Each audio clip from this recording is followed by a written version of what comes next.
નવસારી જિલ્લામાં જુલાઈ માસમાં પડેલા અતિભારે વરસાદ અને પૂરના કારણે ખોરવાયેલું જનજીવન હવે પાટે ચડી રહ્યું છે।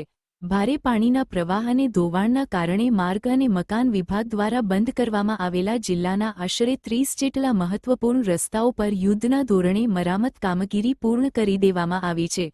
કાર્યપાલક ઇજનેર શ્રી મનીષ પટેલના માર્ગદર્શન હેઠળ 10મી વધુ ડમ્પર અને વિશેષ ટીમોએ રાત દિવસ કામ કરીને તમામ રસ્તાઓ વાહનવ્યવહાર માટે સુરક્ષિત રીતે પૂર્વવત કરી દીધા છે, જેથી હવે નાગરિકોની અવરજવર સરળ બની છે।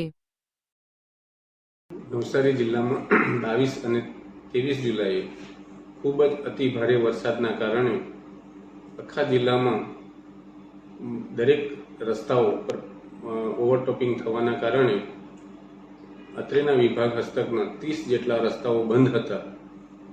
એ પૈકી ઘણા રસ્તાઓ એવા હતા કે જે એપ્રોચેબલ નહીં હતા અને એપ્રોચના ધોવાણ થયેલા હતા।